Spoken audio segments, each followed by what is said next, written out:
What's going on, beautiful people? We are back with another week of the No Name Podcast. And if you've been watching, you're a loyal fan at this point, and that's not a joke. We really do not have a name for this podcast, but eventually we're gonna get there. So, fellas, to kick it off, introduce yourselves because I know we still growing our audience, and y'all introduce yourselves to the people. Starting with Isaac.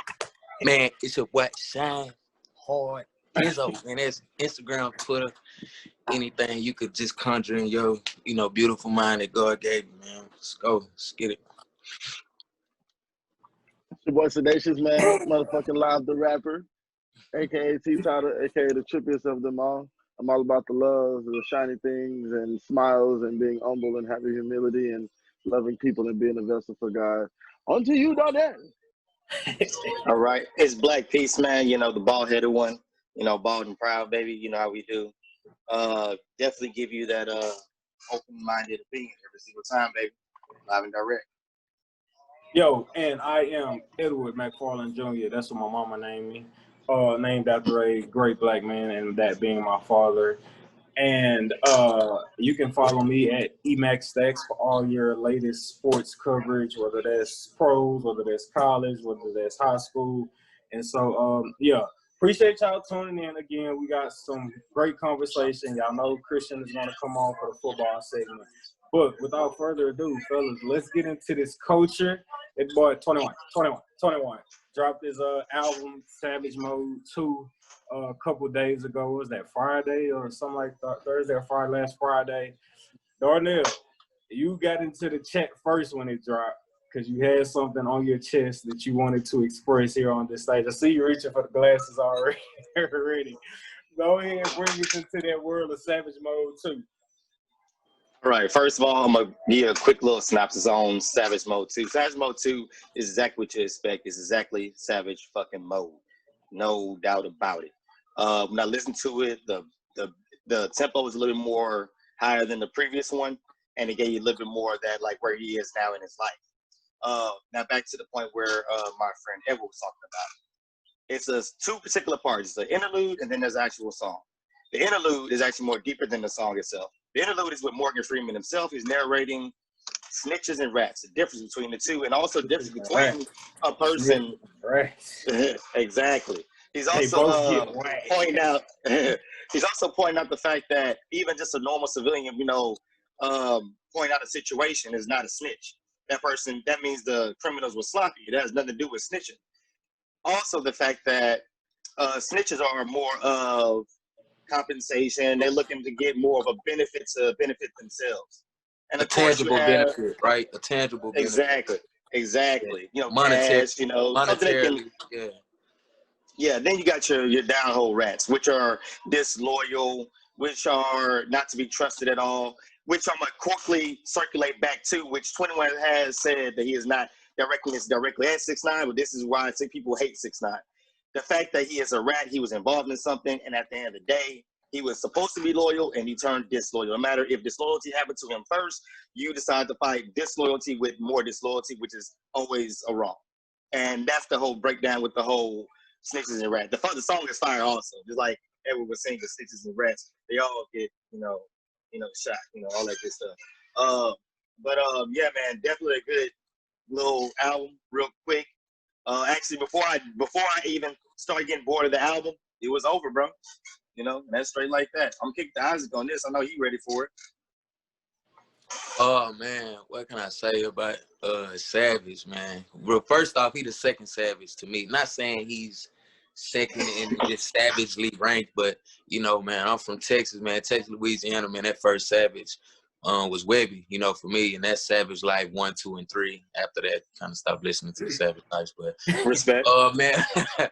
Hey man, no, 21 had a great album, man. I believe the production on it was great. Booming. I'm actually gonna say astronomical, a term, future corn. One could even say sensational. The production on it, like I said, it was a collabo album with Metro Boomin, so the production was gonna be second to none. But just as far as the message that he was trying to get across, I don't believe it was a conscious message at all, Darnell. To be quite honest with you, I believe the conscious message was the I am and I Was, the album that he had dropped previously that featured J. Cole on it. But this one was some straight fuck shit. Like, I'm on that Glenwood, I'm on some savage shit. Like, I'm. Oh yeah, But that's what I want. I want that. That's oh what yeah, I want. That's Savage Mode.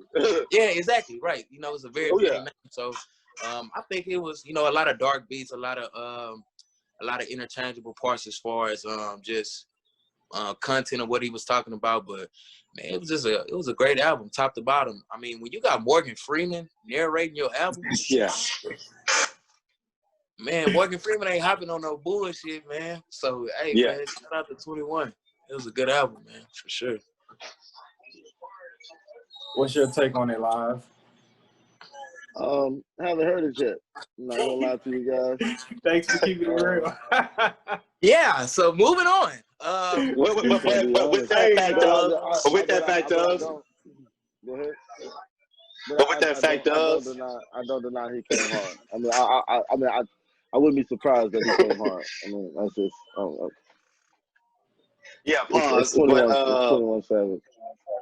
But I really feel like, just like with anybody's album, you always gonna get that little sprinkle of realness or a sprinkle of conscious rap to a certain extent. It may not be to the highest degree, but that was his little sprinkle. I do feel like it wasn't even the rap form. It was more of the interlude itself. Was more of the conscious part of it. Everything else was definitely, like you said, on some crunk, savage, street, you know, blood gang shit. Off real. But then you sprinkled a little bit of like, hey man, let me let y'all know something real quick. This is the difference, bro. While people are trying to figure out why everybody this and that. This is the deal. Right, yeah. We all know civilians don't play a part in street activity. So, you know, civilians are under or held to the same parameters of code, you know, as street people.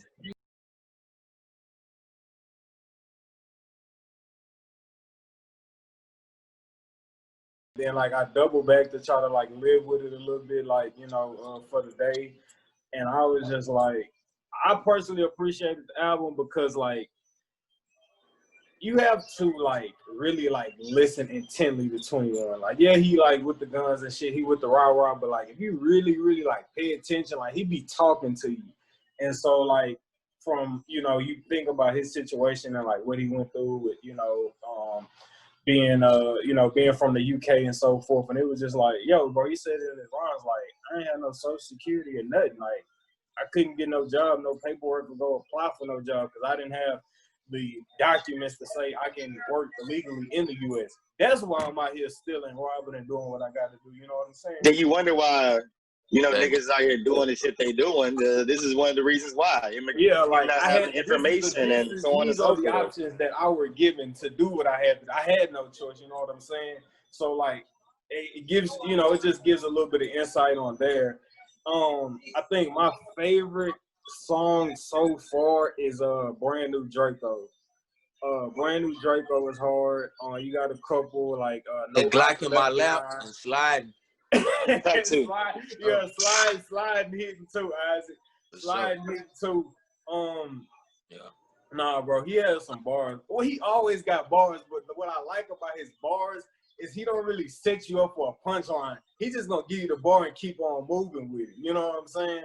Yeah. So perfect for today. Oh, when Christian gets on at the end of the show, the $1 million question for Christian, because we know he don't listen to 21 Savage at all. Who is on Christian? Would you rather be a snitch or a rat? And let's see what he has. I'm gonna go with E. None of the above. Huh? I'm gonna go with none of the above. Nah, the way Morgan Freeman came on, it's like a snitch. At least a snitch is human, but a rat is a fucking rat. No in betweens, man. So yeah, man. Yeah, no, I'm gonna definitely keep living with that Savage Mode too. That mug hard is hitting. So yeah, man. Definitely workout music. Stop it. Getting shit done music for sure. Big facts, big facts. So NBA 2K, PlayStation 5, the graphics on there. Now, I'm going to say my piece and I'm going to get out the way. I'm going to say my piece and get out the way.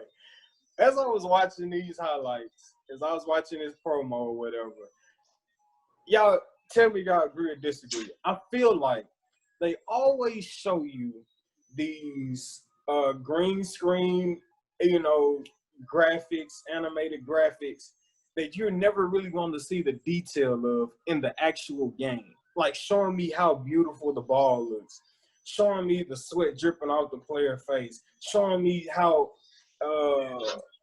down to the T the coaches and the fans and the crowd are like scoped it, showing me that beautiful in and out crossover, showing me that wrap around double pump fake kiss off the backboard. Like I know where you're going with E, because most of the game is played from a broader perspective as far as like first and second, like second perspective gaming or first hand, or you know what I mean? So you'll never get that intricate, really, interpersonal, up close relationship with the graphics and, just all the, different details that, it does go ahead and encompass. But I was just gonna go a step further and be like, man, I don't think any technology, I mean, safe to say, right? I don't think any technology that's been out is gonna really compare to the new engine that they've installed within the new device, the PS5 and everything like that. So before we give, because I for one, I hate 2K21 on PS4. I'm gonna just go ahead and say that. And 360, I hate it. 2K21 on those interfaces, I hate it because it's meant for PS5. It's meant for the newer generational consoles, and they're not out yet.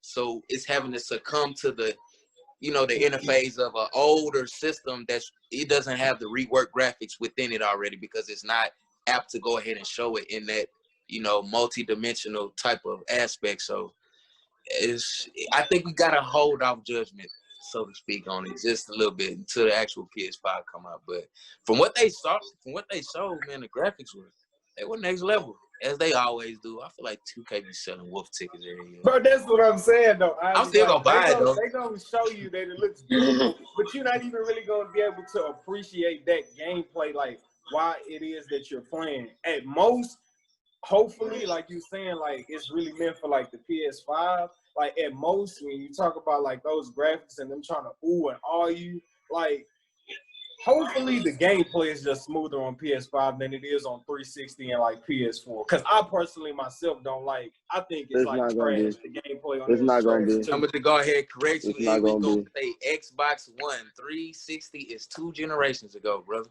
Oh, well, I've been waiting for that. I retired my game a minute ago. Xbox One, man. You know what I mean. But yeah. For sure. No. but yeah. No. Hopefully the gameplay is a lot smoother on the PS5 and the Xbox. What's the next one? Series X. Series X, the Xbox Series X. And Bill Gates got to be better with these fucking names, man. He's got to be a little more creative. Because you're going backwards, right? Because first it was the Xbox, and then it was the Xbox 360, and then we just so happened to, I guess, go back to 1. We on our Brian McKnight shit. We start back at 1, and then now for the generation 4, the Xbox X or the Xbox S. You know what I mean? Xbox X. It's man, they gotta hire another. I like Microsoft because they make video games for the niggas, bro. PlayStation, they for white folks. I ain't gonna lie, but Microsoft is for the niggas. It's for the minorities. You know what I'm saying? Really? When the minorities want to get their little game on, their little stream on, you go get your little $100, $150 Xbox One and get your shit on. You ain't gotta get a whole $200 for a PlayStation 4. You know what I'm saying? PlayStation 4, they come. You ain't spending no $150 for no PlayStation 4. Still, right now, today, and PlayStation 5's gonna come out. You can't, unless you know a nigga, or unless you go on Craigslist or fucking Facebook or something. But So you can't walk in no store and get a PlayStation 4 for $150. Are you saying that the PS5? Or you saying that Xbox is for niggas, the minorities, black folk, because it's cheaper than the PlayStation gaming systems? Yes, but still provides the same amount of amenities. Okay. But not as much because, PlayStation provides a tad bit more than Xbox, which is why it costs more. Mm-hmm. Sorry, Darnell. I'm sorry, Darnell. Nah. I love Xbox. On PS5 Gen I 2K think if we're talking 2K, I think it's I'm sorry, Darnell, but I think it's just gonna be ass. They put too much in it every year. It's just too much for me. That's I'm not sorry. true. They don't put much in it every year. I feel like Yes, they some do. years they literally copy and pasted the same game and just change the date. Right. If they Quite put too much right. if they put too much in this year and copied and pasted, they just keep doing the same too much shit. Like I don't know what's going on with 2K. I hate playing that shit. But I will give it this though. Like I have played 2K21 and Madden 21 on both Xbox and PS4, and I say this: the gameplay is eerily similar to the gameplay of that on 2K20.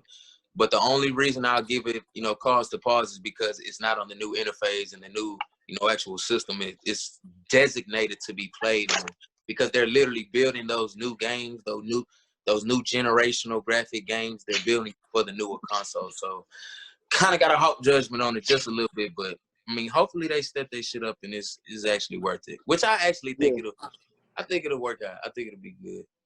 Well, we're talking about 2K. I mean, I think the graphics are gonna be badass. The interface, the gameplay, I think it's still gonna have its 2K kinks.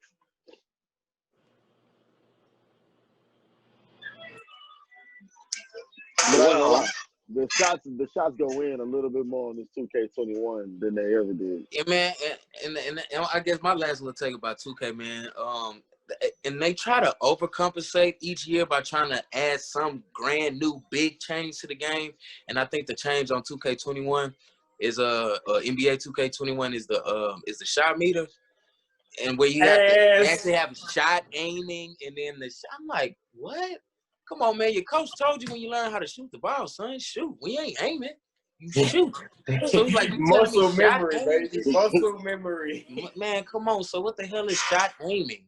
You know what I'm saying? It's just another feature to say, hey, this isn't 2K20. This is different. This is no 21 right here. Yeah. The one with Kobe on it. Rest in peace. Yeah. All right. Yeah. All right. Here we go. So, just like with any new generation, they always gonna do this whole little like scheme. So, what I think happened was, and I think what happened with 2K20 this year, it's too dramatic of a drop. There's no way you can keep slowly progressing and progressing. Yeah, copy and paste, which is very true, but slowly progressing, and then drop off again. It don't make any sense at all. But you notice it, and every time a new whole system comes out, they do it to promote to where it's like, you don't want this piece of crap no more. Look at it. It will do this, and that. We max out. You want this brand spanking new PS5. That's what you want. You want this new Xbox Series X. That's what you want. So I think these last 2 years, in the years before that, call it what you want, but these last 2 years, I think they've been building up to the next gen. I think they kind of fucked up on a lot of shit on purpose. They experimented. They said, fuck it. Like a whole new generation of games. Why don't we go put all our efforts and all our new shit on this whole whatever and not give you a chance to experience a whole new world and everything else? It's like, that's how I feel about it. You know what I'm saying? Like, it's like they got tournaments that have people going to school for this shit. They got it to where this is literally turned to life. 2K is life now. It was part of your life. Now it is life. And it's recently part of your life with money involved and skill and whatever you want to put into it. So I just feel like, yeah. But with that being said, the next gen, I actually took a sneak peek on TikTok because people rotate stuff. And it looks legit, in my opinion. It looks pretty legit. It's a lot smoother from what I've seen. I'm not sure if it's on PS5 or Xbox. You seen like the same promo I had sent y'all on IG, or you saw like an actual flow of the game? Actual side, like somebody playing it type style. And it's pretty smooth. It's pretty dope. What are you doing, man? Bro, this is before the podcast even came up, believe it or not. I don't give a shit. No, I'm serious. Like, come on with the production, well, I thought y'all already seen it before. It's like been like a whole month and a half since it's been in rotation. So I thought y'all would have, stumbled across that already. But that's y'all on the lack of y'all information. But I'm not with the TikTok community. Sorry. No, it's in rotation. Period. It's not just TikTok. But anyways, don't make any excuses. No, I'm messing around. But I've seen it. It looks pretty legit. It looks worth getting. I even told y'all before that I wasn't interested in the next generation, but what I've seen, it's looking pretty damn good. It looks like worth the upgrade. At first, I thought it's gonna be a little tweak here, tweak there. Looks worth the upgrade, in my opinion. Nah, when we was at your house and we was playing 2K, I was talking about like the graphics, and so like I remember one time, I think you was there, Isaac. I remember one time we was all at Brother Price house, and we was trying to play 2K, and at this point in time, this shows you how far we all go back together. The PS3 had just came out, and Trey only had the PS2. And we was trying to play bro, we was trying to play the 2K, like I don't know what 2K that was that came out around the same time as the PS3, but obviously they had made that 2K for the PS3, and Trey still had the PS2. And bro, so I say it looked like we was playing with box and stick figures. I was just like, yo, I can't go out like this. And so, like, I said that to say, like, how, like, the flow and how the graphics look on the PS4, they not that crazy, but, like, that's what I associated with in comparison to how grand and how spectacular the graphics are supposed to look on the PS5. It's on purpose, I don't bro. know if y'all probably remember that back in the day, but yeah, I definitely do. Oh yeah, They did it back then, bro. They did it back then. I've seen it happen with Madden. And the thing about it is, on next gen, there's not gonna be that many features at all. It's gonna be the same amount of features on the this gen and probably less. That's how they always do it, low key, bro. Always. This how I be feeling. I be feeling like you don't have to. Sometimes if it ain't broke, just don't fix it. Like sometimes, like the graphics and the flow of the game are just like potent. And I feel like from that standpoint, yeah, I understand money. You want people to feel like they're spending for more extra, da. But even doing that, right? You put all this in to make people feel like they're spending and they trying to buy money for extra. And then when you get it, the game is out of whack. You gotta wait. Like you kept telling me, bro, just relax. Like wait till they upgraded and fix the bug. It's like, no, I don't want to wait. Like they had all this time. It's same thing when the iPhone come out. Everybody jump on it, and then you gotta wait 2-3 months for the bugs to get fixed before the rest of the population. It's technology now, bro. Yeah. It's the way technology is. I've seen it happen with PlayStation 2, 3, 4, all of that. I say when you get to what are y'all saying? Like, y'all feel perfect. like, huh? Y'all feel like technology now that comes out has a couple of bugs that needs to be fixed before the mass purchases? Always. It's always been like that. Always. Y'all feel that way still now today? Like, it's gonna be that way to this day. It's a product scheme. Let's get off that dollar, bro. Why buy it once when you can buy it twice? Why buy it once when you can buy it twice, bro? Yeah, that's the capitalistic spirit for you, for sure. It ain't that complex, fellas. Oh, we'll make the perfect game. So you can buy that perfect game and just edit it as much as you feel like and just make it perfect. No, we're gonna keep giving you good, downgrade. Good, downgrade. That's the way it works, bro. That's the way it works. I've been watching this almost 15 years, 20 years. No, bro, they all do it. It ain't nothing about it. They doing it with Madden. They done it with all of them. Madden was the worst back in 06. I was waiting for No, this ain't about Madden or anything like that. It's about, bro, look, bro, it ain't even nothing like that, bro. It's about the, just the dollar, dog. I played, was it Madden? Which one was, Donovan McNabb on the front? 06 with precision passing. I remember 06, yes. Bro, that shit was so trans on the next gen. Period. Nothing to do about being Madden or anything. You were just garbage. All they had was graphics. PlayStation 4? 3, bro. That's all it had. But the other you one thought PlayStation 3 Madden 06 was trash? Absolutely garbage. The next gen garbage. The before gen was actually better because they had more shit on it. Only thing is the graphics of it. It's a product scheme. There's nothing to do about the game. This is not a comparison. Okay, so we're gonna apologize to our audience about your horrible Madden experience. No, bro. You're right. It's nothing about the game itself. It's about Madden the dollar 06 was way more fun on Xbox. Madden 06 was way more fun on Xbox than it was on 360.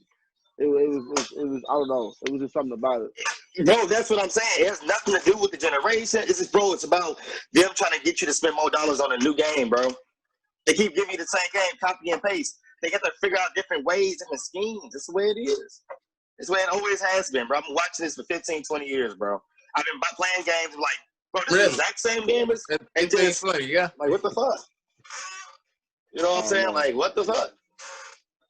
So you feel like It's nothing to do with, you know, it has nothing to do with Madden or it's about consistent games that come out every year, and they have to find a way for you to buy it or want it.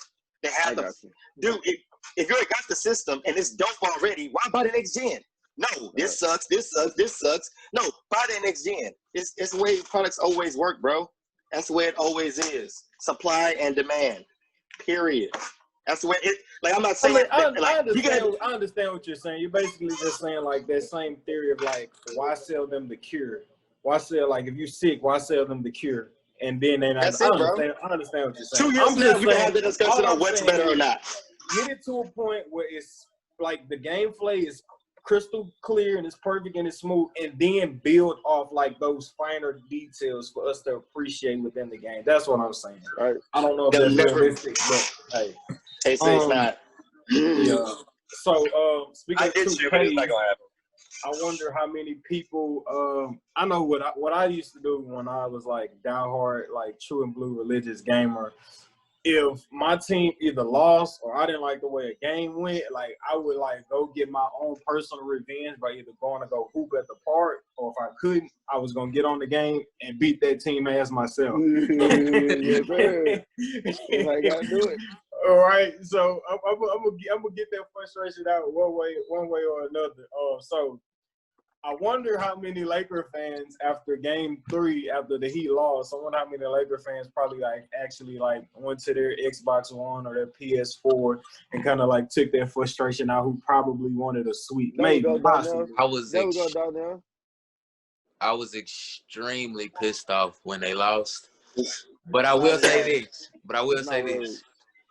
It made for a better experience for the casual viewer, right?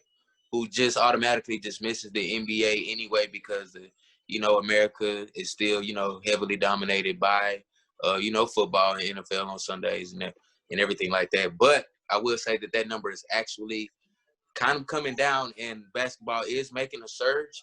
But I believe when COVID hit, that did kind of halt back that progression. But definitely a surge nonetheless, man. A huge surge nonetheless. Darnell, how did you stop laughing today? It's just Darnell, bro, how you feel about well, right now, for everybody watching, again, we get to watch the game live as we're doing the podcast. So the Lakers are currently up 144 left in the third. Lakers up 71-66. Before we get to that, Jimmy Buckets, 40-point triple-double. His first, I want to say it was his first triple-double in the playoffs his entire career. How did you feel about that performance? And right now, 71-67 is kind of close. How do you feel about the finals so far, with the Lakers being up 2-1? And I know a lot of people probably thought, they still the fourth quarter to go, so maybe the Lakers, they may pull away. I know a lot of people expected the Lakers to come in and just wash them out for game 4, and that's not been the case so far. So, Darnell, how do you feel about the Miami Heat and how they've been playing? They've been playing good, but that's nothing different with the same teams that the Lakers been playing, bro. To be honest, all of them wish well. They all have the right attitude to go beat them, but shoot, man, they on a mission, bro, and it's an unstoppable mission at this point. I've picked a couple teams against them, not the Rockets, but yeah, man, it's looking like the Lakers want this better than anybody I've ever seen in a while. Can't say ever, but in a while. I've never seen a team just on a mission like this to where they don't even win like other teams. So that loss was humanity, bringing them back to human status to a certain extent, if anything. Like, they've proven to me already, like, nah, they on a mission. But the Heat, I still can't say that they're going to just tuck their tails and die. That's one thing they won't do. But I do see the Lakers just not really being blemished by it. And 4-1, 4-2. Also, 4-2 is very an nice. added note before y'all go. Also, an added note. Bam is back too, and he's back too. So he's back for game 4. So yeah, I just wanted to throw that added note in. That's nice, but a bruised up Bam ain't good enough against a full equipped AD and fully equipped LeBron. That's a target now, in my opinion. Turns to an automatic target. So do what you will with that. I think fun fact for the Lakers throughout these playoffs, they've only lost 1 game per series. Fun fact. Mm-hmm. So I'm foreseeing another gentleman's sweep. Dacius, Darnell. Definitely I see it 4-1. I just think the culmination of, Kobe Bryant's tragic death, man, rest in peace. Young legend, man, I'm telling you. I just think the culmination of him passing away and then LeBron doing unprecedented things within his 17th season, very Magic Johnson-esque. And I don't even want to call it Magic Johnson-esque because LeBron he's a beast and an animal of his own, caliber. I definitely don't want to compare him, but he definitely has a lot of magic in his game. And the only reason I made that comparison, obviously, they both, point guards, both play for the Lakers, but also both of them had, deep runs well into, what was considered past the prime of their careers, all because of the skill set, that they possess. So I just think, man, with the transcendent talent of Anthony Davis, accompanying that with, LeBron James' high IQ, along with Rajon Rondo's IQ as well. And a lot of people have been sleeping on that as well. Rajon Rondo off the bench has been a great quarterback for them on that second unit, and he gets starters minutes with the first unit as well. Frank Vogel does a good job as far as mixing up those lineups. But come on, man, Lake showing 5, man, this shit ain't. Real quick before you go, Sedacious. Obviously everybody has their own podcast. Everybody has their own talk shows and opinions, and people are paid fans. And so opinions that I really take to heart or really like pay attention to are opinions of the players about other players. So casual fans, other people outside looking in, because he's not an all-star every year, they may not see the value in Rajon Rondo. But if you talk to any other players, and I've seen a whole bunch of interviews of other players talking about Rajon Rondo, like he has like the highest of highest respect from his peers, and like people consider him to be a well-known threat on the court, regardless of if he dropping 25 points or scoring the ball. Or like he has a very strategic chess-like ability of manipulating and finding a way to win the game, whether that's through passing, whether that's through scoring, or whether that's through just controlling the tempo of the game and as well as defense. And real quick about Bam, I know Bam is beat up, but what doesn't look too bad to beat up is being 5 of 7 from the field with 13 points and 6 rebounds. And not enough. Got to be great. Third quarter, and the Lakers only up 73-70. So I'm just trying to play devil's advocate, for those Heat fans out there. But yeah, 74. 74-70 now. Yeah, you said 73, 74-70 now. And to the casual fan might not know this. Eric Spoelstra had more to do with those 2 championships in Miami than a lot of people would be there, to believe. Oh, yes, LeBron promised career. I thought you was going to say LeBron. I get that, but what people are starting to see is that Eric Spoelstra has a great NBA mind and can really calculate it, can put together a game plan in order for his team to be successful throughout the playoffs, and he's proven that. And this is no D Wade. I don't got a prime D Wade. I don't have a Shaq on my team to ride his coattail. I don't have, a LeBron James in his prime. I don't have Chris Bosh, who's also a future Hall of Famer. So keep in mind, this man has coached 4 future Hall of Famers. 5, counting Ray Allen, but we ain't gonna talk too much about him.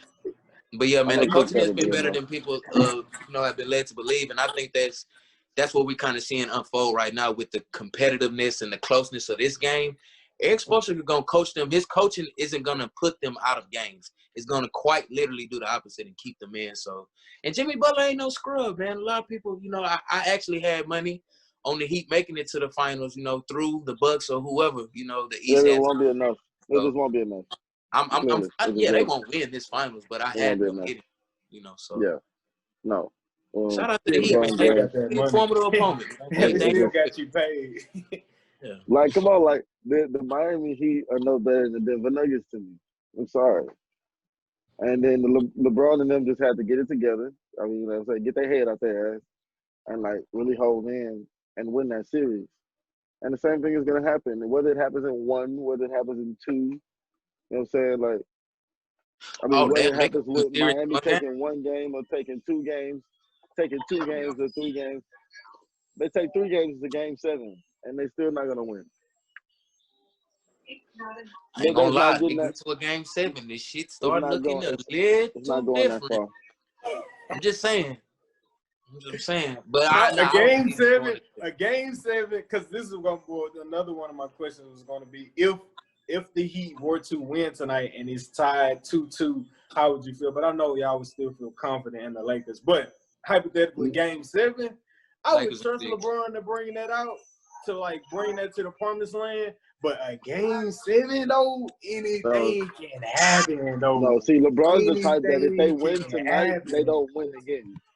Huh? LeBron's the type that if they win tonight, they literally don't win again, and that's just 6 games. And so in my mind, it won't even touch game 7. If they win tonight, let's say they win tonight, LeBron will not let them win no more games. That's just. As a fan, and I don't want the NBA to go so soon. I would want 7 just for the hype. And I ain't gonna lie, I kind of got down on this series because I didn't expect it to be like that, like competitive. So Really? like I would love to see the Heat win tonight and possibly a game 7. But something I was thinking about today that I really wish would be able to happen for the Heat, not necessarily for the Lakers too, when you talk about, you know, like that coach, like them playing and them being on a mission and, you know, trying to win strong for Kobe, is like I really wish like Heat Nation, because I don't know if they gonna get back next year just like that. So I really wish they could share this like finals journey and this experience like in Miami, like with those fans. I think if like they were able to experience that with the fans, then like they already got like the motor, because like these players are feeding off their own determination. Like they don't have the fans to say, rah rah, come on, let's go defense. Like they don't have that, you know what I'm saying? So I think it would be very special and unique if like the Miami Heat were able to like get those fans around them in the American Airlines Arena. Considering I don't think, I could be wrong, but and nobody except Haslam has and Iguodala have been to the finals before, but everybody else on that team, I believe they haven't been to the finals before, and they haven't had that finals experience with having your home court behind you. So I wish they could get that experience, but hey man, if it do get to a game 7, hey, we will be here live to talk about it. Yeah, bro. Yes, Lord. But yeah, man. Game 7. I ain't watching on the podcast. But yeah, man, that was good for our culture NBA segment, man. We about to kick it over to football. Get that boy Christian on here. And you know, this week is gonna be litty. Hey man, because I'm gonna go ahead and say it, man. The wicked witch of the east is gone, man. We done got Hey, it man. out of here, man. Wicked witch of the AFC South. It's beautiful things going on in Houston, Texas.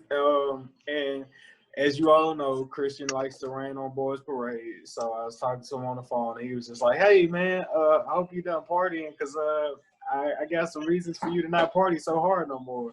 So we'll figure that all out in a few minutes when we get Christian on here. So stay tuned. Appreciate y'all tuning in thus far, and we're about to get to this NFL segment. Yo, what's going on, beautiful people? We are here with the NFL segment. A lot of great stuff to get into.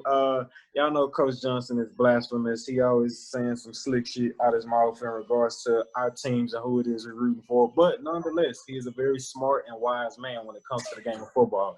So, Coach Johnson, give us what you got this week, baby. Yo, what's up, everybody? We have just finished week 4 of the NFL season. And some good stuff going on, some bad stuff going on, but I'm glad y'all are still sticking with us. Right now, we have 4 0-4 teams, the Falcons, the Giants, the Jets, and the Houston Texans. Texans, beloved Texans. And so right now you have 4 fan bases that just need a little bit of love, man. Need a little bit of love right now, and try to figure out how they can get through the rest of the season without just looking forward, trying to see, hey, are we tanking for Trevor, all that stuff, right? Let's enjoy the rest of these games. You got 12 more games, man. You know, God willing, as long as COVID don't mess it up. So let's see what we can get. Let's start with the Falcons, right? So with the Falcons, for the Falcons fan base in Atlanta, right? I know everybody's like, hey, we can't wait until the Falcons follow the Texans' lead and fire our head coach, and we can just move on to the next deal. And y'all looking forward to Eric Bieniemy and all that good stuff. All right, I got it. But for the next 12 games, when the Falcons are on offense, what you want to look for every game is to try to see how many points we can lead by. That's it. Don't worry about winning. Don't worry about none of that. Just how many points can we get a lead by, and then feel good about that. Right? Just feel good about that. Pick a number before the game and see if you can get there, right? On defense, though, you can either because the worst part of your defense right now is your defensive backfield. Everybody's hurt, right? So you got a bunch of unknown guys back there. So either as a game between you and other fans or just you yourself, right? You want to try to, before the game, try to see, hey, what's the over-under going to be on DB PBU, so defensive back pass breakups, right? And I want to set that number at 2.5, right? Now, you can either do that, try to bet between yourself and between other fans, or for every defensive back PBU, drink, right? Hey, you just go ahead and take a little swig, right? Try to make the game as fun as possible, and then you can get through it, all right? Next, we're going to go with the Giants, right? Now, the Giants have a lot of issues going on there, right? Both the Giants and the Jets, right? Both of y'all offenses suck. They're bad. They're bad. The defenses actually aren't as bad as people think, but the offenses are terrible, right? So for the Giants, what you want to do every game before the game starts, go online and look for whatever Daniel Jones's rush yard prop bet is, and just bet the over and root for the over. Right, so if it's 20 yards that game, because he's y'all leading rusher. If it's 20 yards that game, hey, let's go to the over. Let's go to the over. Watch for the yards, right? And then outside of that, Jason Garrett is probably the worst offensive coordinator in the game right now. Actually, no. He's the second worst because Tim Kelly's probably the worst. But Jason Garrett is fighting them for the worst, right? But what you want to look for is the over-under on the offensive motion count throughout the game, right? So track, hey, is he getting over 15 motions offensively during the game? Now, the NFL average per game is somewhere around 28 to 27, okay? He might not get to 8. I don't know. You just look and see, hey, is Jason really bad today, or is he just okay? You know what I'm saying? So look at that. And then also try to look for the first down run pass ratio. All right. Now, as far as the defense, you guys probably actually have the biggest defensive line in all of the NFL, right? Everybody on the D line is over 300 pounds, even your defensive ends, right? So just look and see, hey, drink every time one of your D linemen overpowers the other team's offensive lineman. That's it. Try to enjoy it. On defense, you drink, right? On offense, you cry for mercy. But on defense, you drink, okay? And then for the Jets, you want to try to have fun with this. Try to have fun with this for the Jets. When Sam Darnold throws the ball, you want to see at the end of the game which one you have more of. If you have more drops or if you have more throws where Darnold just misses, right? Because for some reason, y'all are just like Craig and Friday. Y'all can't have nothing. Y'all can't never have two things that go together at the same time. Have no sugar when you got Kool-Aid. You got peanut butter, you got no jelly. You got cereal, and you got no milk, right? So you can't ever get a good Darnold throw with a catch. You can't ever get a good route with a good Darnold throw, right? So figure out which one you have more of by the end of the game, right? Number 2 on offense. You guys have a wide receiver named Braxton Berrios. I think his number's number 10. He went to the University of Miami, played with my little brother Josh. Josh. my sister, I thought he was a pretty good player when he was at Miami, and my sister was like, "No, he sucks. He can't catch. All right, he tries real hard, but he can't catch." And so I've noticed every time I've watched him, every game, there is at least 2 plays where he's diving for a pass, going all out, but he doesn't catch the ball. It's like a great try, but no points for effort. So the over under 2.5 during the game, and try to see, hey, does he dive and drop more than 2.5 passes or less than that, right? So that's a fun game for you. On defense, drink every time you get a personal foul penalty. You might be drinking all day, right? For some reason, Greg Williams, that's what he teaches, right? It is what it is. And then drink for every time you give up a first down for a penalty, right? Your defense is actually pretty decent, but you keep teams on the field because you have no discipline, right? Starts with the coach. All right, now for the Texans. On offense. All right, fellas, let's get ready. On offense, right? We're going with the over under of 2.5, right? For the number of times Deshaun Watson escapes a clean pocket to run for 5 yards. Okay, that's what we're looking for, right? He's gonna do it at least twice a game, right? We want to see if he does it more than 2.5 times a game, right? He's gonna escape. It won't happen as much or as unpredictable is what I'm going to predict. Say it again. It won't happen as often or happen as unpredictable is what I predict. Well, it might. Each game to try to see, hey, is he going to escape a clean pocket at 5 yards? We'll see.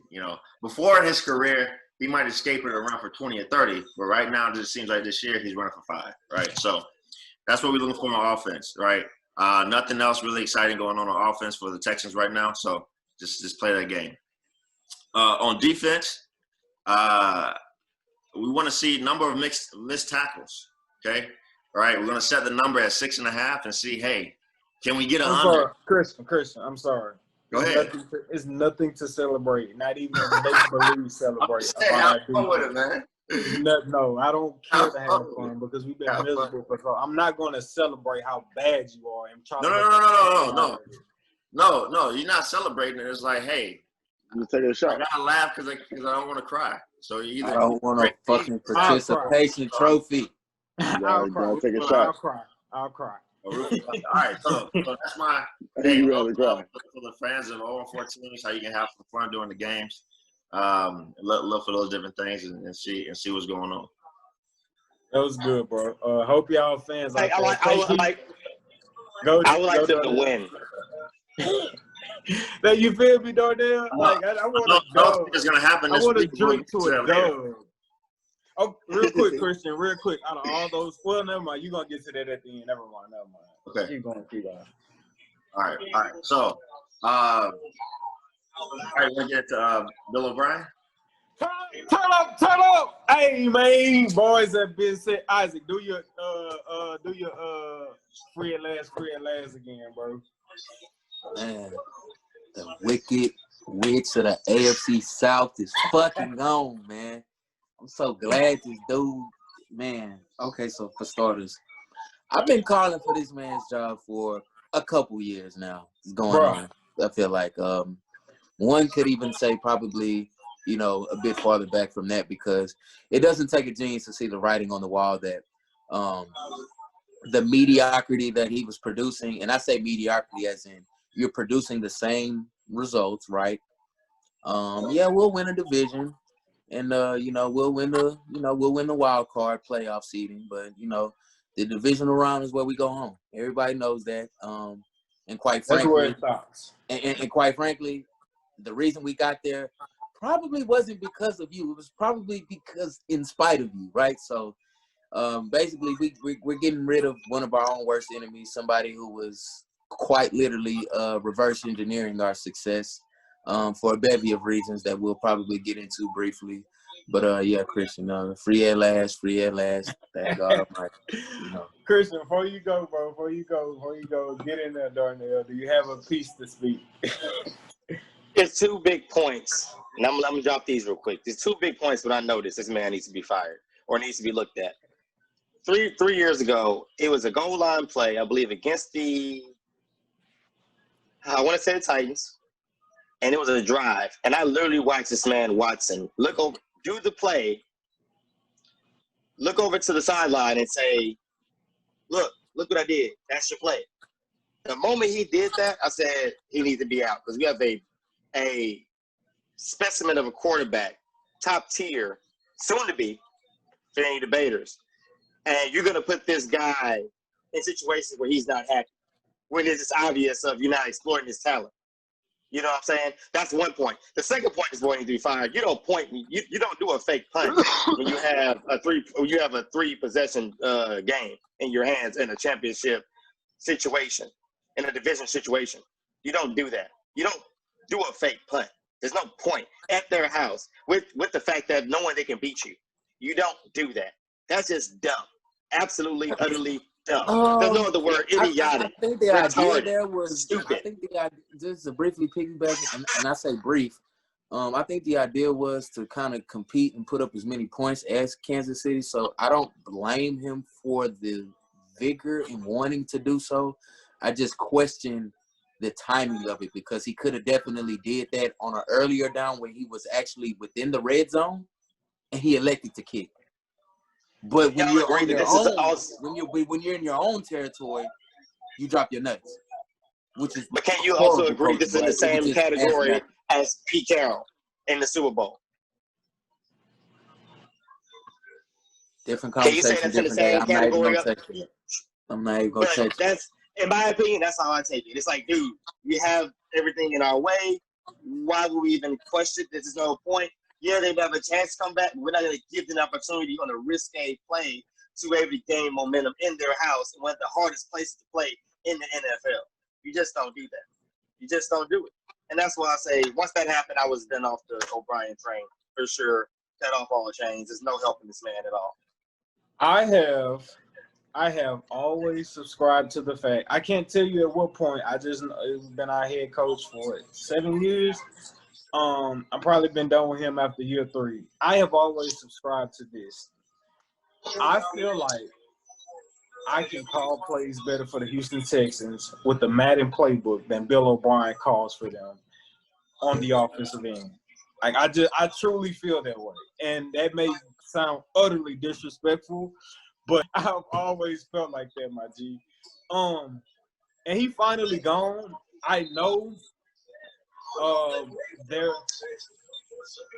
may have been a I don't think the contract dispute was that heavy for Hopkins to leave.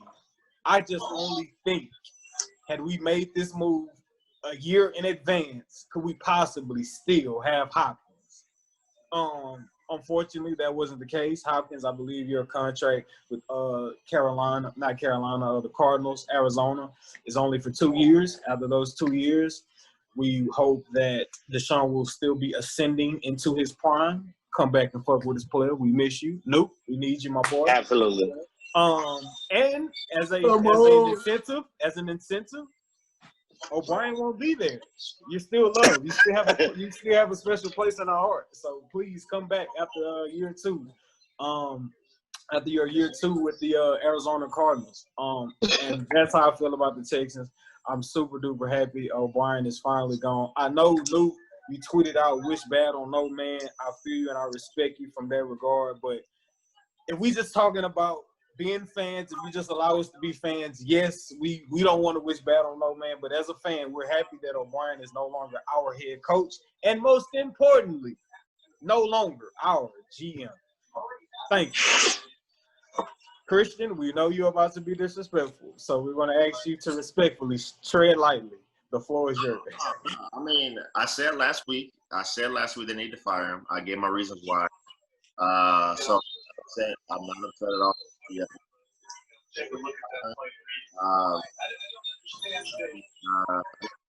think it's a good thing, like I said last week. So, but I think Mina Kimes said it very well a couple of days ago.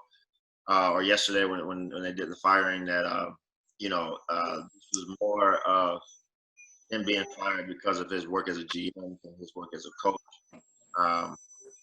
And that's, I mean, you have no draft capital. You have no cap space. You went all in on this year, and what you have to show for it is 0-4. I mean, no GM deserves to keep his job after that. So, that was, he had to go, and so that's fine. But since he is gone, right? All year, every time I watched the Texans play or heard anything from different podcasts or different NFL shows talking about recapping the Texans games, it's always been, if Bill O'Brien can get out of Deshaun's way, Deshaun needs help, right? No more excuses. Hey, Sedacious. So I remember you specifically saying, Deshaun Watson, he doesn't have the brain for me. He's not that guy. People don't want to admit it. They always hiding around the fact that he's made it to the playoffs. I was talking to Christian, Sedacious, and I admit to you that now that Bill O'Brien is gone, the clock is now ticking on Deshaun Watson on whether or not he is the guy. So when we get a new head coach, new GM, and new coordinators around Deshaun Watson, if he doesn't, a new offensive coordinator? Huh? Do I get a new offensive coordinator? Yes, obviously. Hopefully, we get Eric B. And I know Christian gonna get into other guys that we could would be good for the Texans to get. But if Deshaun Watson doesn't succeed under the new regime of next year, who will become a denominator in that will be him with a new regime and with Bill O'Brien. So I'm gonna say now the clock will start ticking on him the beginning of next year under a new regime, and determining, is he one of those top tier guys? Is he in that class with the Rodgers, with the Russells, with the Mahomes, and so forth? And so real quick question to Darnell and Isaac, before Christian gives us coaches that would be good for Deshaun Watson and the Texans. What would y'all consider success for Deshaun Watson as a quarterback getting ready to be under a new regime next season? Like, what do you define as success for Deshaun Watson? Or what do you need to see to be like, yes, he is that guy. It was Bill O'Brien's fault this whole entire time. I don't need to see shit. I knew what the problem was. The man won a national championship in college. Quite literally was there 2 years in a row. If it wasn't for the godly, recruits that Alabama literally hoards away every year and can just recycle and next man up mentality, he probably would have won 2 years in a row. But man, Deshaun Watson has been a winner at every level. If you go to his resume and you look at his track record, he's won in high school. He's won them on the collegiate level. I don't believe it's out of the realm of possibility that he can win on a professional level. He's a winner. Some people win, some people don't. He definitely would be considered a winner. So as far as me needing to see something for validation or some type of, reiteration that he is that, man that I know him to be, I don't need that. Me personally, I don't need that. He's shown me enough, and I don't care even. But this is his first step without DeAndre Hopkins, the best receiver in the league. It's still, I don't. You know it when you see it. He has it. Can make all the requisite throws. Granted, is he human? Is his timing off? Does he throw a couple into the ground? Yeah, he does. But I believe more of that is more so, and I'm gonna just go ahead and say it, more so just based off scheme and design, and maybe just a little bit of frustration. One could say that maybe at a play that previously was called, I'm pretty sure he had the veto power to run what he wanted to run, but Deshaun Watson being as valiant as we know him to be, I'm pretty sure he didn't want to change it too much, but I don't really need to see anything from him. I think he's shown enough. I mean, multiple Pro Bowls. He has the accolades, I think, so far that you would want to see in a fourth-year quarterback. So, I mean, Deshaun just needed, new vibes, man. Change the scenery, get them vibes up, different vibes. Hey, I'm just going to interject real quick before Darnell speaks. I think one, we gotta define what you mean by success, Edward, because I think at least what I would think would be success is kind of what Darnell said earlier, that Deshaun Watson is a top tier quarterback. We're talking about that tier one, in that realm of guys. Right now, to say that he's a winner, yes, I want to let you know two other quarterbacks that are winners. Right, Teddy Bridgewater is a winner. Right, and Jimmy Garoppolo is a winner. These guys have winning records in the league. They've won every. So I'm just saying. I called Deshaun Watson a winner based off his track record in life, right? So I'm talking about all the way back to high school. I don't know Jimmy Garoppolo's record, but I'll just go out on a limb and say he fucking sucked shit in college. But go ahead. I'll leave it at that. Second round pick, man. Like he was a second round pick. He Look at what he did at the college he was at, bro. I'm telling you, it wasn't great. In NFL, Jimmy Garoppolo is a quote unquote winner. He has I don't even know his winning percentage. We can look that up. Or is he a great game manager that has been granted and allotted great teams built off of great GMs and good coaching that he's been so luckily to have been surrounded by? I'm just challenging you to use your words carefully, because you said you described him as a winner, and I gave you two other quarterbacks that are quote unquote winners. No. But I'm telling you, the merit on which I gave him that winning badge or accolade is because of what he has done prior in his life. Right? Isaac, are you associating winning solely with championships? Okay, so this would be my legend, right? At the legend at the bottom of the map, giving you all the keys on how to read it. So this is how you need to read my tape. I am basing Deshaun Watson, me calling him a winner, off of his body of work since this young man has done since before he could drink, when he was still a child in high school. Okay. If you look at his high school record, he has won. Yeah. You go to his collegiate stats, he has won. Jimmy Garoppolo, no. You go to his collegiate stats, he did not win on the collegiate level. Okay, could I interject? Absolutely. Okay, so is he top tier? Is he top tier? tier? Yeah, he's top tier. Yes, he's top tier. What has he done lately? You're trying to bait me, Christian. You're trying to bait me. We're not debating if he's top tier or not. We're just debating on what we needed to see. Well, no. Well, that's what I'm saying. You're saying Deshaun Watson has won up until the league, and we're saying Jimmy Garoppolo has won in the league. So what would be the difference between? I mean, okay, if you want to go, participation trophies, right? He has AFC divisional titles. He's won some playoff games. Just like Jimmy Garoppolo has some division titles, and he's won some playoff games. Yeah, he won the NFC championship. But did he win it? Because if my memory serves me correct, I don't think he threw over 10 passes that game. So one can quite literally say he was just happy to be there along for the ride. Ooh, hey, hit George Kittle 4 or 5 times a game, Jimmy, and give you a couple outlets to, some running backs. We're going to handle the rest. The league, bro. I mean, winner, you going to call that a winner? But, I mean, what do I know? Saying Russell ain't nothing. All right, look at it like this, though. Yo, check it out. Everybody wants to, not everybody, but there's some coaches that want to be like other coaches. And due to that, they fail because there's going to be one kind of coach that there is.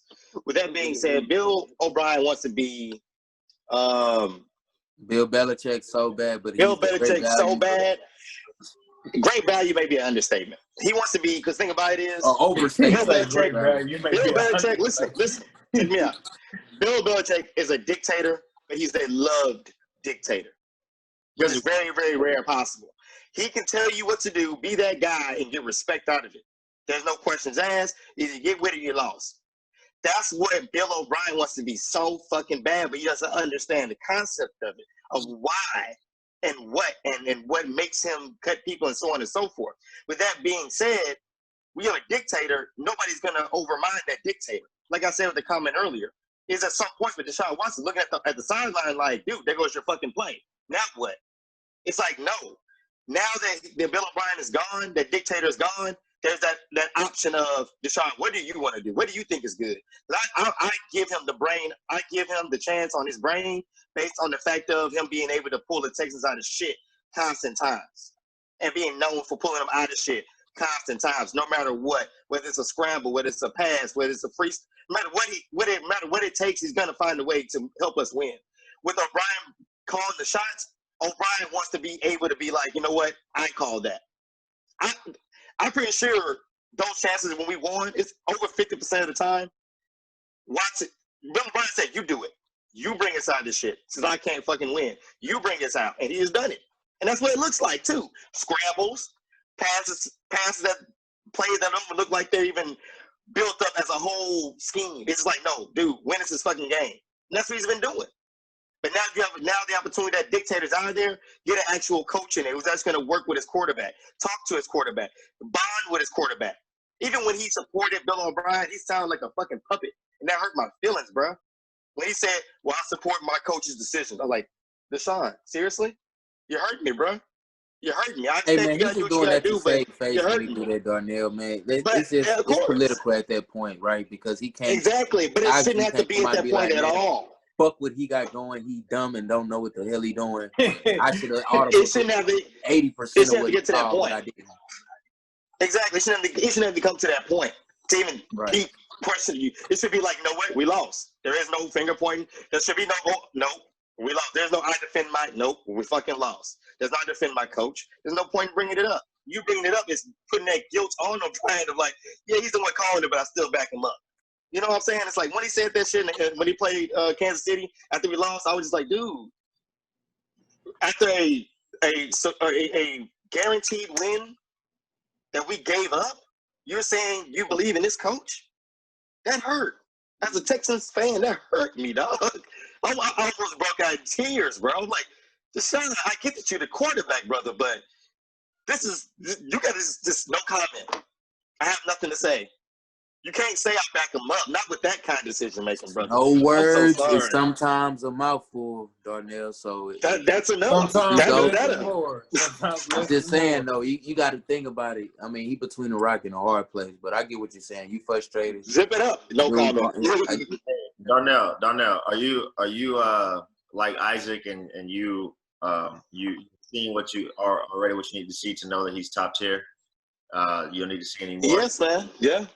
Honestly, I mean, I can see a great playoff win. Not a managing, a great 350 and 3 touchdowns. No interceptions. Maybe one. Then that'd be that for sure. Can't nobody on this planet tell me shit.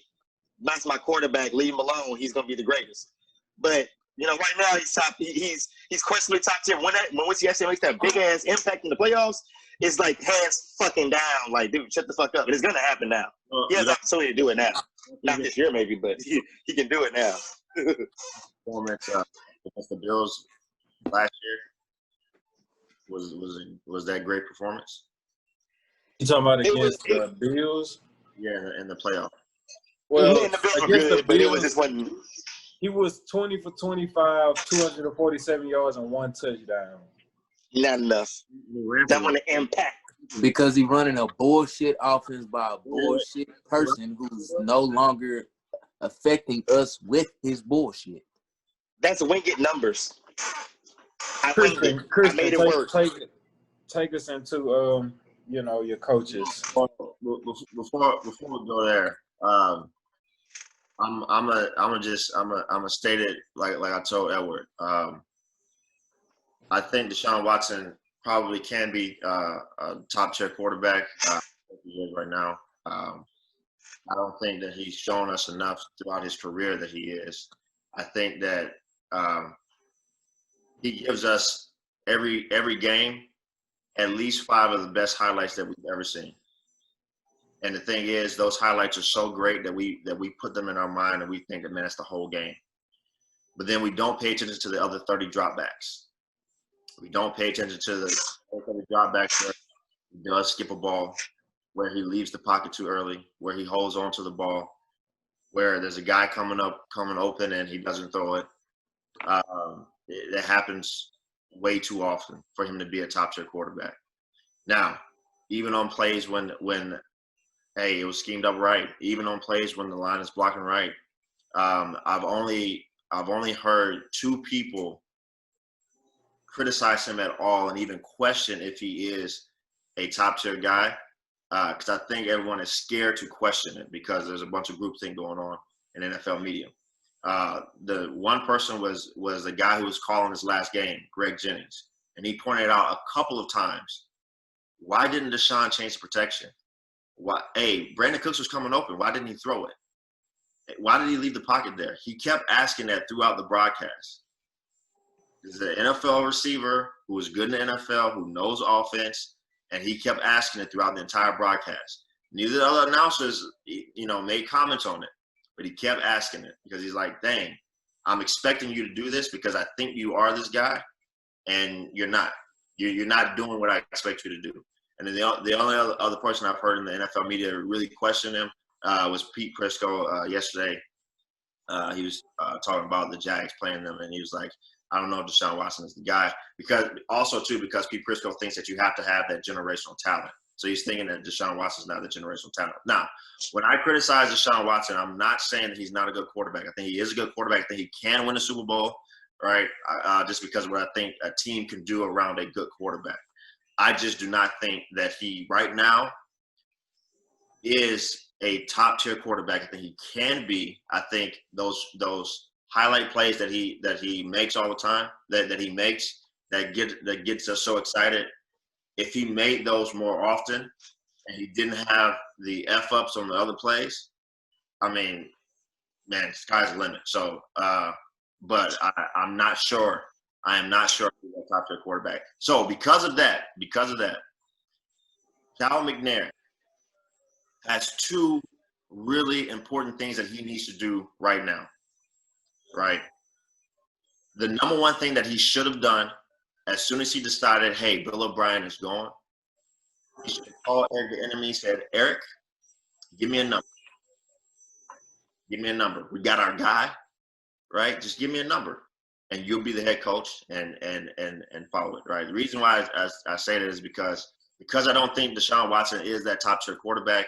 I think he's going to need, especially with what's around him and the talent or lack thereof around him, he's going to need an exquisite offensive mind, right? So five guys, offensive-minded guys that I think should be in the running for your head coach for next year. Number one, Eric Bieniemy.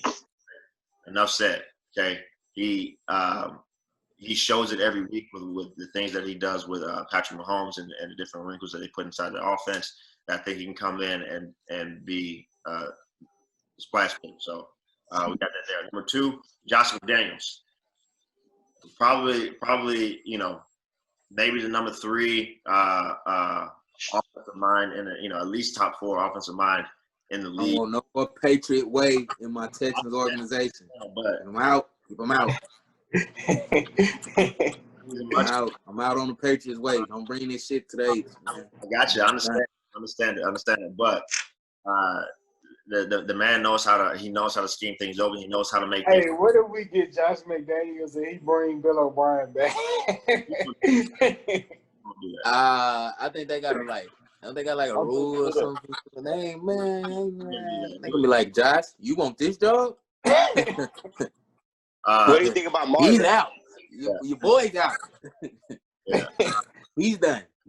Number three is Brian Daboll, the offensive coordinator for the Buffalo Bills. Right now, he has people thinking that Josh Allen is a top-tier quarterback. He looks the part right now because everything else is perfect around him. But he is not a top-tier quarterback. He's around the top of that second tier right now, but he is not a top-tier quarterback. Brian Daboll is scheming things wide open for him, so he looks that way, right? Same thing for Deshaun Watson, I think. Number four would be Brian Schottenheimer with what he's doing right now with the Seahawks.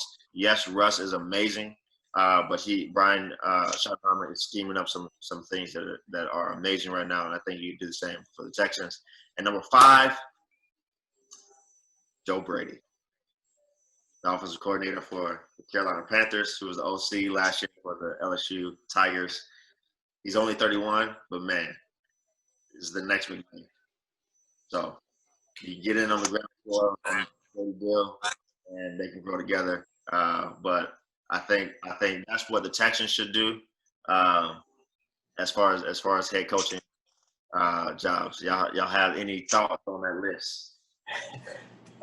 Eric Bieniemy line one.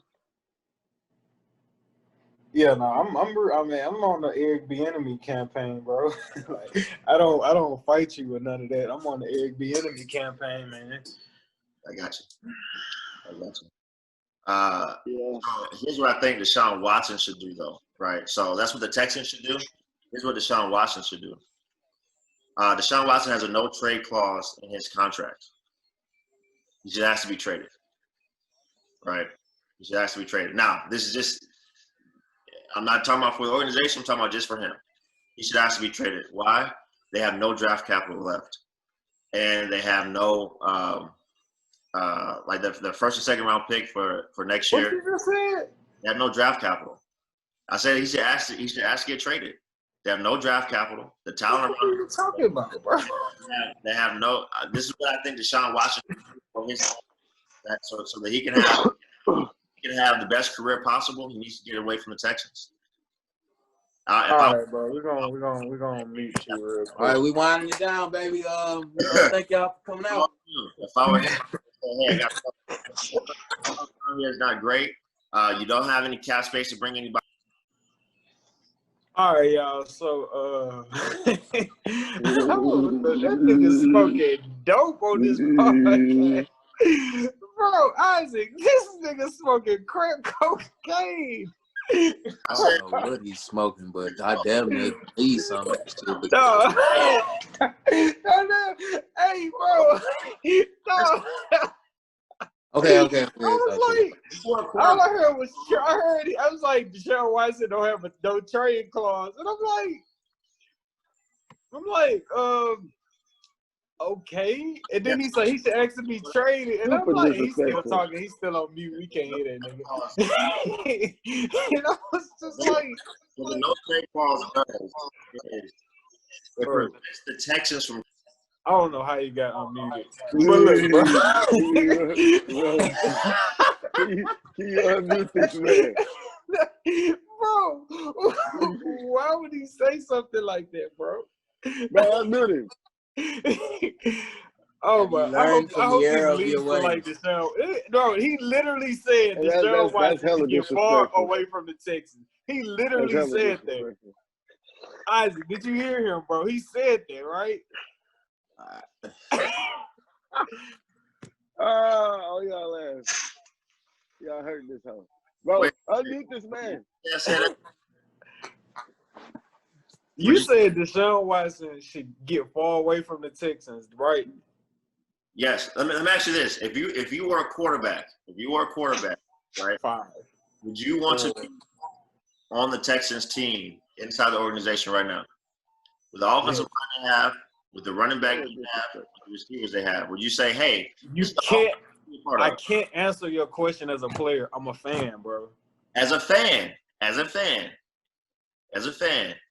Yes. Oh, okay. Time out. If you say yes to that, then why is he not performing? Say that again. Talent around him that he needs.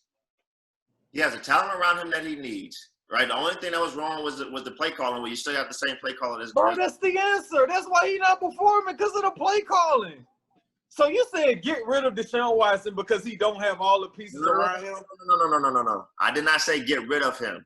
Again, he said what's to be in the best interest of Deshaun Watson is him asking for a trade, but since he has a no trade clause in his contract, and he's saying that Deshaun Watson should want out. And what I'm saying is, the reason why I haven't responded yet is because, one, that is so belligerently insolent to what I believe and what I know to be true. And I'll say this because if he asks for a trade, what it looks like, and perception is everything, right?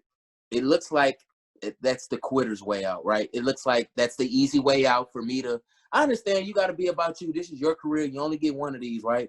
But at the same time, you were brought here because we quite literally had faith that you were the guy that could bring us out of the abyss into the, the promising light. So him asking for a trade doesn't do anything to his image except, okay, yeah, you definitely had some unfortunate circumstances with coaching and everything that was around you. But now that is gone, What can you do? Can we really see the real you? Can the real Deshaun Watson please stand up? And that's what I think is about to happen. The real Deshaun Watson is about to Did stand up. Deshaun Watson ever go through a development process at all? Like, has he, or do y'all feel like he didn't need development? He was just raw. I mean, shit. He came in as Or a is he, or rookie. He is was he a still starter as a going? Is rookie. he still going through a development process? I don't I know. believe I everybody don't think you could call it a development because I mean, 4 years. I mean, hey, like you at graduation at this point, but y'all will not undermine the Achilles tendon of Bill O'Brien. That's fine. That's fine. All I know is Dictator. that if you go back, Edward, you played previous podcasts. All I know is that when I was dogging Deshaun and saying that he wasn't top tier, Darnell and Isaac both, and I think even you pointed to the talent around him, saying that he didn't have the talent around him. So my point in saying that he needs to ask for a trade is, one, they don't have any draft capital. They can't bring in any young cheap. That's only for next year, though, Christian. Let him finish, Isaac. I understand that, but so he's going to waste 2 years then? He's going to waste 2 years? It's not wasted, man. It's shit. Show me what you got. Okay, the situation around you isn't as advantageous as you like. Okay, are you that nigga or not? I've been saying he hasn't been because he And I'm saying he is, so we about to see. The guy who called plays for the first 3 weeks is still there. He's still going to be calling plays. He's worse than Bill O'Brien. Y'all say Bill O'Brien. Yeah. The guy that's calling plays now is worse than Bill O'Brien. I'm telling you that. He's 10 times worse than Bill O'Brien. He is, because he was endowed by somebody who was incompetent, which really, and looking at it, I don't believe, him to be the OC of the future either. But But is he a dictator though? It doesn't. Is he gonna make what he says goes? That's the big difference. That's what they didn't see eye to eye on. Deshaun will have an opinion, and O'Brien will be like, "Fuck that, we're doing it my way." Situation around Deshaun is not advantageous for him to grow. He has this year, the remaining 12 games, because they're not gonna make the playoffs, and then next year, right, where they're not gonna be able to bring in talent because they have no cap space and no draft picks. Right. yeah, we are capped out. Yeah, we are. Golly, And nothing is ever guaranteed in the AFC South. So, and everything that you're mentioning right now is not Deshaun Watson's fault. It's one man's fault. I'm not saying it's his fault. I'm saying if I were him, okay, I'm looking and I say, hey, look, Cal McNair was the one that made Bill O'Brien the GM. Okay, when Bill O'Brien was selling the farm and making all these picks, right? Cal McNair did not step in and say, whoa, bro, can't do that, okay? Now, am I going to – I'm sorry, Christian. Keep going, my bad. To get the right head coach in here, to get the right GM in here, to fix the ship so that I don't have my next 32 games, right, or 28 games, 12 games this year and 16 games next year, be a waste. Or something that could be advantageous for him and the organization, right? Because the organization has to figure out a way to entice a coach to come in, to entice a GM to come in who has no cap space and no draft picks, right?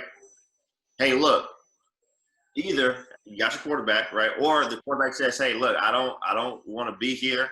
I don't see it." Right? They can do it under the table. They can do it under the table to where it doesn't get out there. That people think that he's disgruntled and all that. The perfect team to trade him to. Okay. Please do not say the fucking Jaguars, bro. I know what you about to say. Let me tell you why. Bye, bro. Bye. I thought you about to say the Bears. Here talking. I thought you about to say the Bears. I'm done. Let me tell you why. Hey, everybody. What did he say? How to handle this situation. Let me tell you You why. said the Jaguars? The Jaguars. Let me tell you why. Bro, this nigga is like, bro, this nigga smoking angel dust, bro. He's Like, smoking, bro. He's smoking angel Jaguars dust. fan?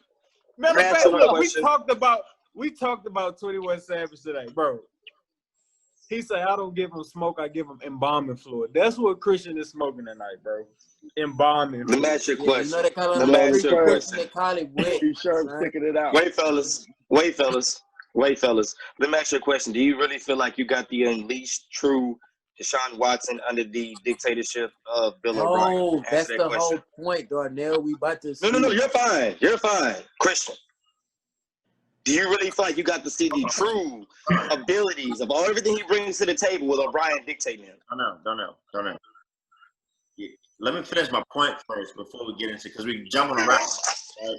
Bro, no, we not. We're hearing you He loud said and trade him clear. to the Every time No. you say loud and Let him clear, finish. you make it Let seem him like finish. he You outright smart to and know. we didn't hear you Well, clearly. let me tell you why. You too smart to know that we're Watch not it, gonna Jay. trade him in the division for Let me- one, a Okay. division rival at 1. So that's 1. Tell you why. 2, Can I tell you why? Please. All right, bro, go. You just created a podcast jail for the first time in history. Go. All right. So this is why. 1, the Texans would be crazy to trade him within the division, right? Would be crazy. But the so he Jags, can piss on us for the next 10 years? listen. The Jags have 12 picks next year. Okay? They have 12 picks next year. All right. They need a franchise guy. Okay? And they have cap space. Now, if they can get a haul, right? The Jags have 2 first-round picks, 2 second-round picks, and I think 2 thirds. They could get something ridiculous for Deshaun Watson from the Jags, and they can go to a GM and say, "Hey, look, I got crazy capital from the Jags, right? You got all these picks. Let's right the ship, right? We blew it up. Let's right the ship, right?" And those 2 picks and those 2 first-round picks, they can go down and get Trevor Lawrence, right? Within a top 10 pick, they can move up and get Trevor Lawrence if they need to, right? And they I can don't start. believe Trevor Lawrence is better than Deshaun Watson. I don't see Trevor Ooh. Lawrence riding swingers down down 45 and 59, man. Deshaun Watson. Hold on, listen. For Deshaun Watson, the perfect If you situation. can't read it, it says hell no. Why? You can't have him. Jacksonville. He's ours. You can't have him. Listen. I'm not saying that. Sure, I'll be fine with. All right, I'm also fine with Gardner Minshew. But the talent, the young talent that the Jaguars have, right, is exceptional. And they have the 3rd most cap space available this year and next year out of any other team, right? If Deshaun Watson went to Jacksonville, the Jags would win the Super Bowl next year.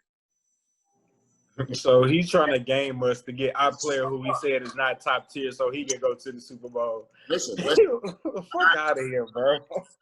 I'm not trying to game anything, right? Okay, first of all, fan, I don't control any of these things, right? But I'm just putting it out there. For him, I was looking for any other team. There's the only young team that has stars as rookies and second-year starters.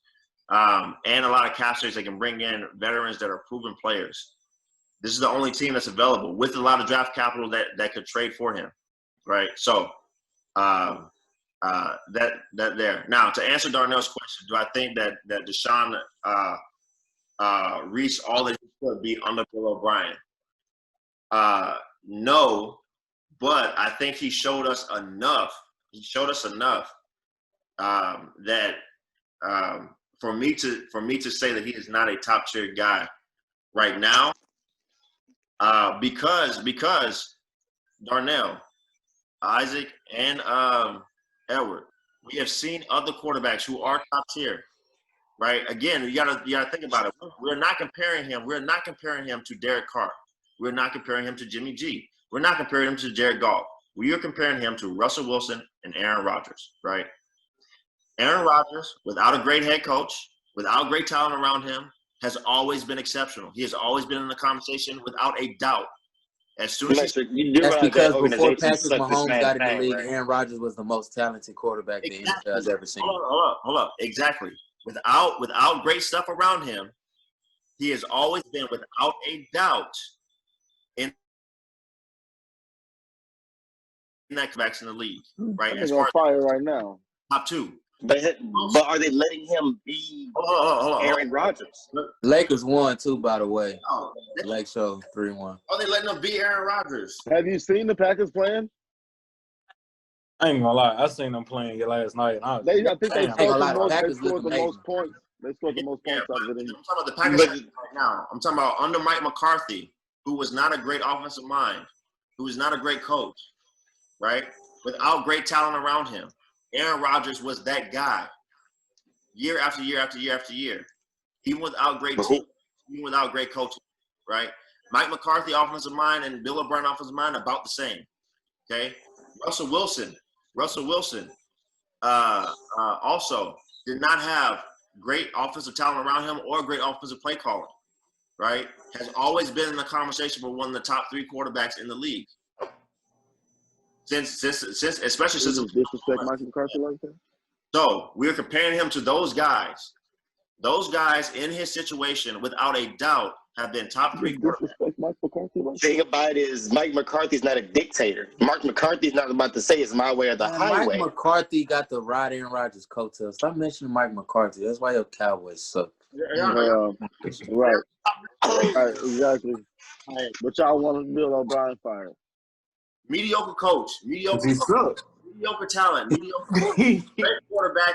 He might be. I don't know. Man, they let Aaron Rodgers can be Aaron Rodgers. The organization know Aaron Rodgers can be Aaron Rodgers. That's the difference. They are picking Aaron Rodgers over anybody in the organization to take over. They're not doing that with Deshaun. Everybody knows that. Deshaun has to follow the order. He cannot just say, you know what, let me just take over. They just drafted a fucking QB in the first round who ain't even. Y'all are saying, listen. Y'all are saying that he is top tier, meaning that he's in the class of Aaron Rodgers and Russell Wilson. I just gave you apples to apples comparison. Mediocre coaching, mediocre players around them. Those guys, without a doubt, top tier. Mediocre coaching, mediocre players around him. Russell Wilson hasn't had mediocre coaching though, Christian. He's had the best coach on the face of the planet, damn near. Has he not had mediocre play calling until this year? This is the first Don't year. matter he's had a great coach to put the overall team in situations to where it's advantageous. He was a game manager first starting out. He wasn't a great quarterback. I understand that. But once the Legion of Boom left, it was all on his shoulders for the last, 6 years? Exactly. The last 6 years, not the first 4. Not the first 4. We could tell what the okay. You could tell, just like you could tell with Deshaun. You making my point. Just like you could tell Deshaun, you could see glimpses of it, right? But it wasn't there all the way the first 4 years. But once everything, went around or went away from that team, and the only thing that was standing left was Russell Wilson, guess what we got to see? We got to see the whole repertoire unleashed. Bro, That's what we about to see with Deshaun. Hey, Russell Wilson in his 4th year threw 34 touchdowns, bro. 34 touchdowns. Had 110 QB rating. Only, 8 picks. Went to the Pro Bowl. Is this Deshaun's 4th year? Yes. Okay. We got 12 games left. Let me see what Deshaun's on pace for. Did he? Bro.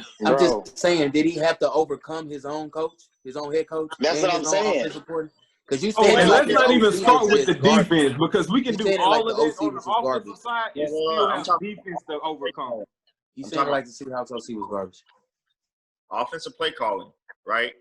Because that's what we're talking about with Bill O'Brien. We're talking about, hey, he doesn't scheme things up for him. He makes it hard, right? That's what we're talking about.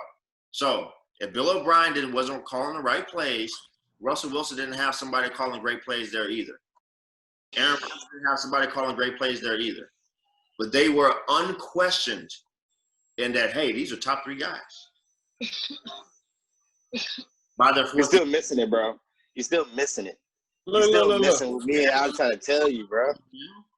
You're adding other teams. Well, they didn't treat them the same way because they're not the same guy. That's why they're not treating them the same way. He's a rookie. He's a rookie off rip. You trying to see? You got this. At the end of the day, he still looks at him as a rookie. Questions about him coming into the league. There's a reason they didn't know. Mitch, Pat, Deshaun, I don't know. And how the fuck is that Mitch shit working out? How is that? How is that going? I'm not saying that Mitch is a great quarterback. I'm saying there's reasons why he was questioned coming into the league. Yeah, but not okay. I'm saying y'all think he's top shelf and he's not. He can be. He can show it. I ain't saying he top 5. I never gave What I'm Deshaun saying top is, 5. without the right stuff around him, that's the definition of being that top tier guy is you don't need the right stuff around you.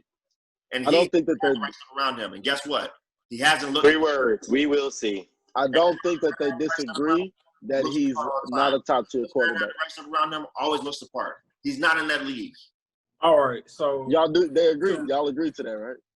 No, they don't agree to that. no, so all right, so to tie a bow on this because we over time, so we're gonna have to like wrap up the show. So to wrap this up, but we can like really talk. I really look forward to this podcast like a year from now when like we get to see Deshaun Watson. We're gonna like take all these clips and chop the bugs up and like just like You are gonna salivate go over at your watching them play. fucking noggin. So, quick takeaways. Christian is saying, just thumbs up or thumbs down. We can't go back into it. For the viewers that's listening, because I know we kind of yelling over each other at times, but whatever. Christian doesn't believe currently Deshaun Watson is the guy or top tier guy, but Christian believes he has the potential. The reason Christian doesn't believe Deshaun Watson is a top-tier guy is because when you compare him to other top-tier guys like Russell, Rodgers, Mahomes, whether or not they have the coaching or the right pieces around them, they have still shown they are capable and able to put the team on a back door. And Christian doesn't feel that Deshaun Watson has been able to do that or show that despite our Bill O'Brien woes. Thumbs up or thumbs down? Okay, thumbs up from Christian. Thumbs up. It might be a testament to how bad Bill O'Brien was, but I digress. I'm gonna bring it all. I'm gonna bring it all together. Now, Christian, that's how Christian feel. He gave us a thumbs up for the people who are just listening and not watching. Now, I myself, Edward, Isaac, my brother Darnell, true Houstonian fans. They feel well. I'll talk for them too, and then myself last. We'll talk about the Cowboys and their woes on the next podcast. Don't think we forgot Sedacious. How we do that?